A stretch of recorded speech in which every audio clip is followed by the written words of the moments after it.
नमस्कार, आदाब, सत श्री अकाल। स्वागत है आप सभी का आपके अपने YouTube चैनल पर। कैसे हैं आप सब?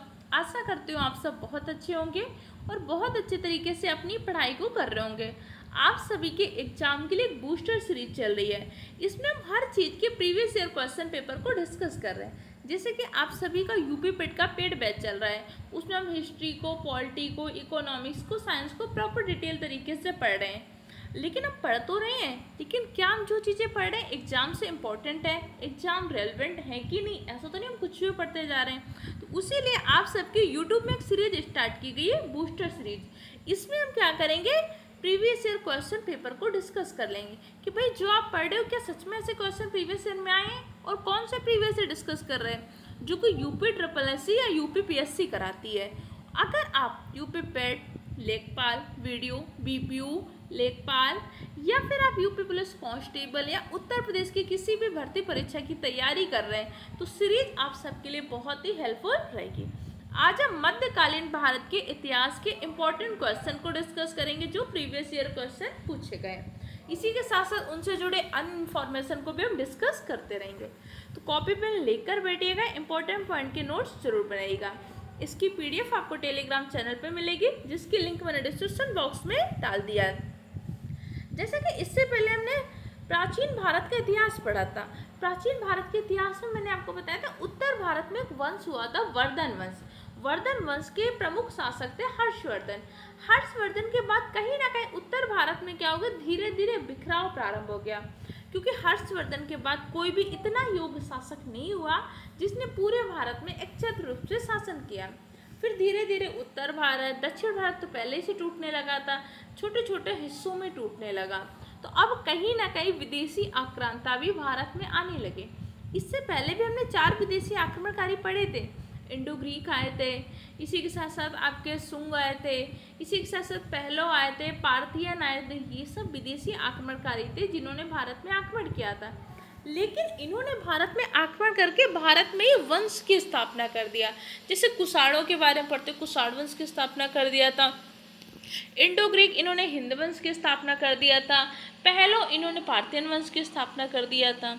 अब उसी प्रकार आपको मध्यकालीन भारत में भी क्या होगा, अब विदेशी आक्रमणकारी महमूद गजनवी का, मोहम्मद गौरी का, ऐसे आक्रमण आपको देखने को मिलेंगे।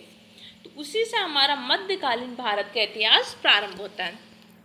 तो सबसे पहले मध्यकालीन भारत में आक्रमण किसने किया था?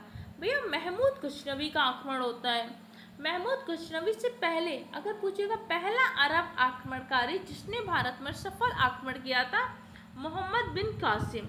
मोहम्मद बिन कासिम ने क्या किया था, भारत में आक्रमण किया था। भारत में कहाँ पे किया था? सिंध क्षेत्र में। उस टाइम पे सिंध क्षेत्र के राजा कौन थे? राजा दाहिर। सबसे पहले मोहम्मद बिन कासिम ने सिंध क्षेत्र के राजा दाहिर के ऊपर अपना सफल आक्रमण किया। और मोहम्मद बिन कासिम ने भारत में पहली बार जजिया कर लगाया था। जजिया क्या होता था? एक प्रकार का कर होता था जो कि गैर मुसलमानों से लिया जाता था। भारत में पहली बार जजिया लगाया था मोहम्मद बिन कासिम। मोहम्मद बिन कासिम के भारत आक्रमण की जानकारी किससे मिलती है? एक किताब है चचनामा। चचनामा में मोहम्मद बिन कासिम के भारत आक्रमण की जानकारी मिलती है। इसी के साथ साथ देखो मोहम्मद बिन कासिम ने आक्रमण किया, इसी के साथ साथ महमूद गजनवी भी आक्रमण करता है, लेकिन इन्होंने भारत में अपनी कोई सत्ता नहीं स्थापित कर दिया। ये भारत में आक्रमण किया, भारत से धन वगैरह लूट कर प्रॉपर अपनी जगह चले गए। लेकिन इसके बाद आक्रमण होता है 1192 में मोहम्मद गौरी का। मोहम्मद गौरी ने भी भारत में आक्रमण किया। गुजरात के पाटन क्षेत्र में इसका पहला सफल आक्रमण होता है। मोहम्मद गौरी ने भारत में कोई अपनी सत्ता नहीं स्थापित किया, लेकिन मोहम्मद गौरी का दामाद था कुतुबुद्दीन ऐबक, जो कि पहले मोहम्मद गौरी का गुलाम भी था। इसने भारत में एक वंश स्थापित कर दिया था, गुलाम वंश। तो हमें क्या पढ़ना है, जो हमारे भारत में हुआ था। तो मध्यकालीन भारत का मुख्य रूप से उदय होता है मोहम्मद गौरी के आक्रमण से। तो सबसे पहले मोहम्मद गौरी ने गुजरात के पाटन में आक्रमण किया था 1192 में। इसके बाद मोहम्मद गौरी ने अलग अलग युद्ध भी लड़े हैं। जैसे मोहम्मद गौरी ने 1191 में एक युद्ध लड़ा था। कौन सा युद्ध था? तराइन का प्रथम युद्ध। 1192 में एक युद्ध लड़ा था, तराइन का द्वितीय युद्ध। ये दोनों आपके लिए इम्पोर्टेंट है। इससे पहले भी गुजरात के पाटन क्षेत्र में आक्रमण होता है, 1178 में होता है, वो आपके लिए इम्पोर्टेंट नहीं है। बस ये पूछ सकते हैं कि मोहम्मद गौरी का भारत में पहला सफल आक्रमण कहाँ पे था? गुजरात के पाटन क्षेत्र में। 1191 में एक युद्ध लड़ा जाता है, तराइन का प्रथम युद्ध। तराइन का प्रथम युद्ध लड़ा जाता है मोहम्मद गौरी और पृथ्वीराज चौहान के मध्य। तराइन का द्वितीय युद्ध भी मोहम्मद गौरी और पृथ्वीराज चौहान के मध्य। तराइन के प्रथम युद्ध में मोहम्मद गौरी पराजित हो जाते हैं, पृथ्वीराज चौहान युद्ध जीत जाते हैं। बाद में फिर से क्या करता है मोहम्मद गौरी, क्या करता है, अब जयचंद की सहायता ले लेता है। जयचंद की सहायता से तराइन के दूसरे युद्ध में 1192 में मोहम्मद गौरी ने क्या कर दिया, पृथ्वीराज चौहान को पराजित कर दिया। और पृथ्वीराज चौहान क्या हो गया, पराजित हो गया। और इस युद्ध को जीत किसने लिया? मोहम्मद गौरी ने युद्ध को जीत लिया। देखो आपने ये सारी चीज़ें वहाँ पर डिटेल से पढ़ी हैं, तो हो सकता है कि अगर आपने इससे पहले हिस्ट्री नहीं पढ़ी होगी थोड़ी सी टफ लग रही होगी, क्योंकि वहाँ पे हमने सारी चीज़ों को बहुत सिस्टमेटिक वे समझाए। यहाँ तो हम कम टाइम में रिवीजन करने की कोशिश कर रहे हैं, क्योंकि मुझे पता है आप बैच में पढ़ तो रहे हो, रिवीजन तो खुद से कर नहीं रहे हो। भैया आपका तो एग्ज़ाम निकालना मेरी जिम्मेदारी है, इसलिए आपको रिवीजन भी करा रही हूँ। अब इसी के बाद 1192 में जब तराइन का द्वितीय युद्ध होता है, तराइन के द्वितीय युद्ध में सहायता किसने किया था? जयचंद ने। जयचंद ने सहायता किसकी कर दिया था? जयचंद ने सहायता कर दिया था मोहम्मद गौरी की। जयचंद कौन है पता है क्या? जयचंद की पुत्री कौन थी पता है किसी को? जयचंद की पुत्री थी संयोगिता। संयोगिता के स्वयंवर में ही क्या हुआ था, जयचंद और पृथ्वीराज चौहान के मध्य में मतभेद हो गया था, क्योंकि संयोगिता अपना विवाह किसके साथ करना चाहती थी? पृथ्वीराज चौहान के साथ। फिर क्या होता है, पहले तो जयचंद सहायता कर देते हैं, फिर मोहम्मद गौरी ने क्या कर दिया था, जयचंद को भी पराजित कर दिया था। जयचंद से एक युद्ध लड़ा था 1194 में। कौन सा युद्ध था? चंदावर का युद्ध। चंदावर का युद्ध किसके किसके मध्य होता है? चंदावर का युद्ध होता है मोहम्मद गौरी और राजा जयचंद के मध्य। चंदावर वाला क्षेत्र वर्तमान में कहाँ स्थित है? चंदावर के क्षेत्र उत्तर प्रदेश की इटावा जनपद में। इटावा जनपद में कौन सी नदी है? यमुना नदी। आगरा कौन सी नदी के तट पर है? यमुना नदी के तट पर है। इटावा में एक और नदी प्रवाहित होती है, चंबल नदी। चंबल नदी किसकी सहायक नदी है? चंबल आपकी यमुना की सहायक नदी है, ध्यान रखिएगा। इसी के साथ साथ कन्नौज पर महमूद गजनवी के आक्रमण के में शासक कौन था? जब इन्होंने आक्रमण किया था उस टाइम पे कौन था? राजपाल वहाँ का शासक था। मोहम्मद बिन कासिम कहाँ का था? पहला अरब यात्री जिसने क्या किया था, भारत में सफल आक्रमण किया था। मोहम्मद बिन कासिम का पहला आक्रमण कहाँ पे था? सिंध प्रांत में। सिंध के राजा कौन थे? ताहिर। और भारत में जजिया लगाने वाला पहला शासक कौन था? मोहम्मद बिन कासिम। इसी के साथ साथ महमूद गजनवी ने क्या किया था? सोमनाथ मंदिर को लूटा था। महमूद गजनवी ने भारत में लगभग 17 बार आक्रमण किया। इसका सबसे प्रसिद्ध आक्रमण कौन सा था? सोमनाथ मंदिर का आक्रमण। महमूद गजनवी ने जब क्या किया था, आक्रमण किया था, उस टाइम पे वहाँ पर चालुक्य और सोलंकी वंश का शासक था गुजरात में। तो सोलंकी वंश का कौन शासक था? भीम प्रथम। भीम प्रथम उस टाइम पे सोलंकी वंश का शासक था। यह क्वेश्चन ऐसे पूछ लेता है, जब महमूद गजनवी ने गुजरात पर आक्रमण किया था तो उसका सामना किस शासक के साथ हुआ था? भीम प्रथम के साथ हुआ था। दिल्ली का प्रथम मुस्लिम शासक या दिल्ली सल्तनत की स्थापना किसने किया था? कुतुबुद्दीन ऐबक ने। कुतुबुद्दीन ऐबक ने कौन से वंश की स्थापना किया था? कुतुबुद्दीन ऐबक ने गुलाम वंश की स्थापना किया था। कुतुबुद्दीन ऐबक किसका गुलाम था? कुतुबुद्दीन ऐबक मोहम्मद गौरी का गुलाम था और बाद में मोहम्मद गौरी का दामाद बन जाता है। 1206 में इसने एक नया वंश स्थापित कर दिया, वो वंश था गुलाम वंश। कुतुबुद्दीन ऐबक ने अपनी राजधानी किसको बनाता है? लाहौर को अपनी राजधानी बनाता है। कुतुबुद्दीन ऐबक ने कोई भी सुल्तान की उपाधि धारण नहीं किया था, कि मलिक सिपह सलार की उपाधि के साथ शासन किया था। 1206 से लेकर 1210 तक इसने शासन व्यवस्था को संभाला था कुतुबुद्दीन ऐबक ने। कुतुबुद्दीन ऐबक ने क्या किया था? कुतुब मीनार का निर्माण कार्य प्रारंभ करवाया था। क्लियर हो क्या? इसी के साथ साथ अगला क्वेश्चन देखते हैं। एक घटना परिणाम रहित विजय कथन है अरबों द्वारा सिंध विजय के संदर्भ में किसने कहा था? लेनु पोल ने कहा था। लेनु पोल एक प्रसिद्ध इतिहासकार है जो अक्सर लोगों के बारे में इन्होंने लिखा और इनकी लाइनें पूछता है। जैसे लेनु पोल ने हुमायूं के बारे में भी लिखा है कि हुमायूं जीवन भर लड़खड़ाता रहा और लड़खड़ाते लड़खड़ाते इसकी मृत्यु हो गई। तो किसने लिखा था? लेनु पोल। इसलिए लेनु पोल के कथन पूछते हैं, आपको पता होने चाहिए। गजनी वंश का संबंध किससे? अल्पतगेन से। अल्पतगेन का ही दामाद कौन था? सुबुक्तगेन था। क्लियर? मोहम्मद गौरी से जुड़े कुछ इंपॉर्टेंट पॉइंट को डिस्कस कर लेते हैं। ये वो क्वेश्चन है जो आपके एग्जाम में पूछे गए हैं और जो मैंने आपको फ्री में नोट्स दिए हैं। आप देखिएगा हर एक पॉइंट उसमें डिटेल से लिखा हुआ है। तो इससे एक चीज़ तो आपको समझ में आ रही होगी कि जो आप एग्जाम में पढ़ रहे हो या जो बैच में पढ़ रहे हो या जो आपको नोट्स दिए जा रहे हो आपके एग्जाम से रेलेवेंट हैं कि नहीं है। बस ऐसे पढ़ते जाइए, मेहनत करिए। और आप सबकी पता है बहुत जल्द पेट की एग्जाम डेट आने वाली है, उसकी तैयारी भी कीजिए। मध्य एशिया का शासक जिसने 1192 में उत्तर भारत में जीता था कौन था? मोहम्मद गौरी।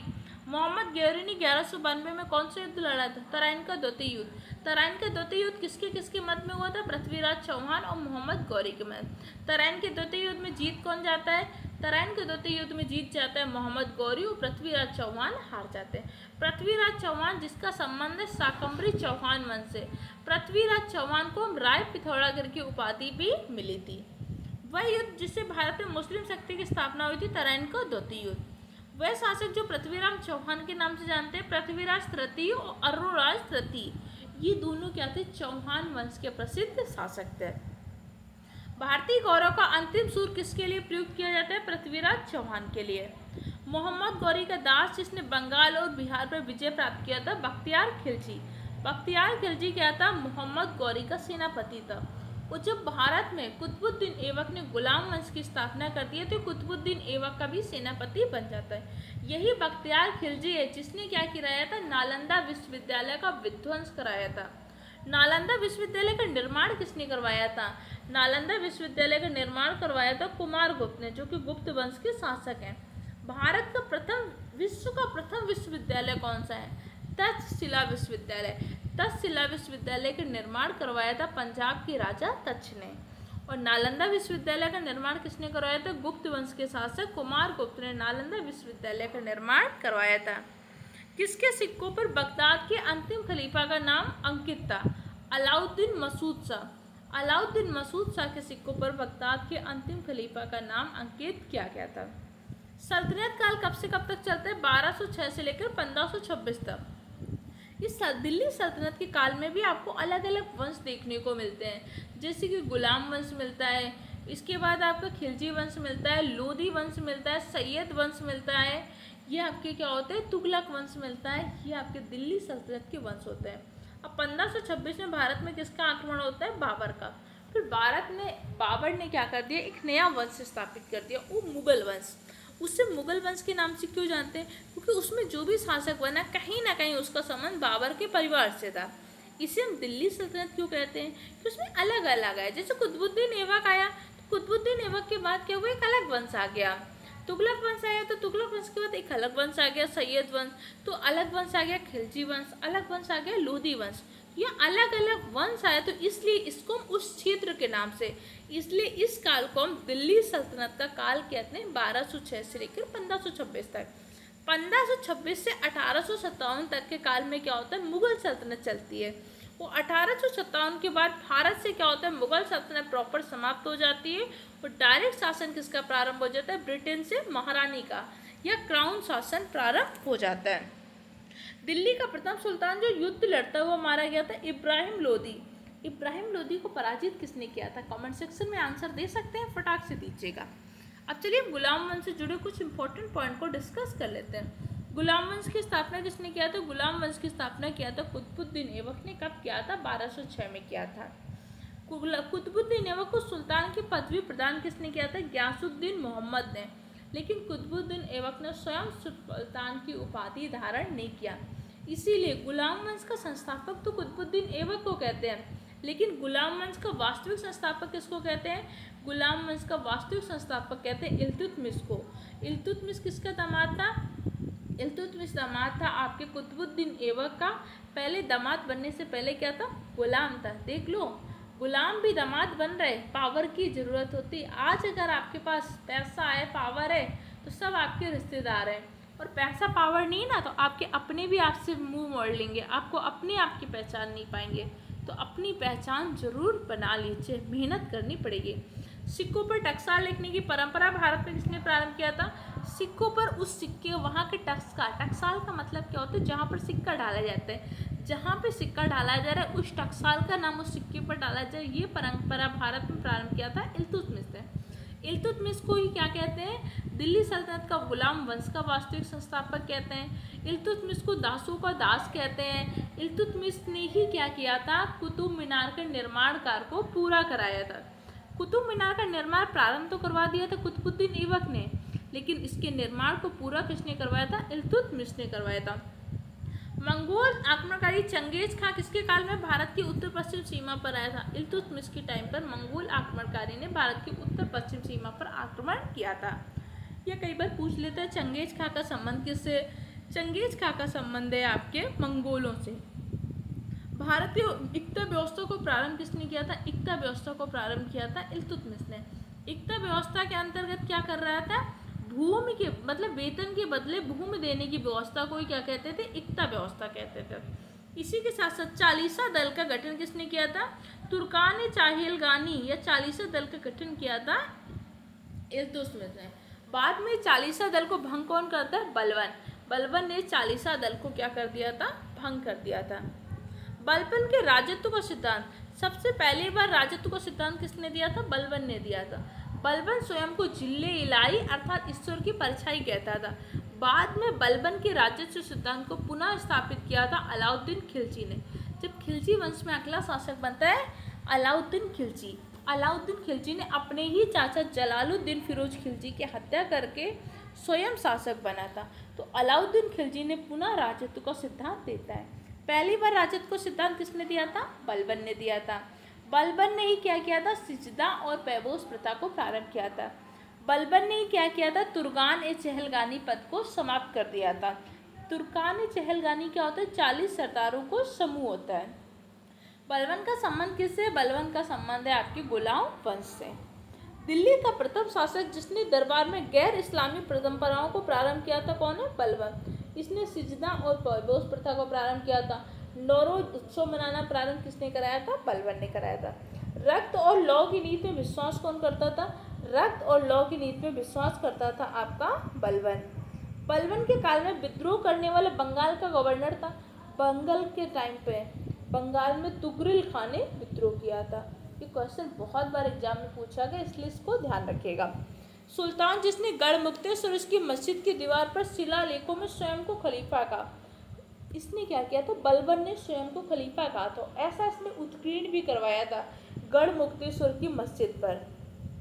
सुल्तान जिसने पूरा 1 वर्ष मेओ के दमन और दिल्ली के निकटवर्ती जंगल कटौने में समर्पित कर दिया था, बलबन। अगली क्लास में हम खिलजी वंश के बारे में पढ़ेंगे। ये वो क्वेश्चन है जो एग्जाम में पूछे गए हैं। इससे आपको आइडिया लग रहा होगा कि भैया एग्जाम में क्वेश्चन पूछता कैसे है। बाकी आपकी पेड बैच में रिवीजन क्लासेस चल रही हैं, उनको पढ़ते रहिए, मेहनत करिए और कोई दिक्कत कन्फ्यूजन हो कमेंट सेक्शन में पूछ सकते हैं।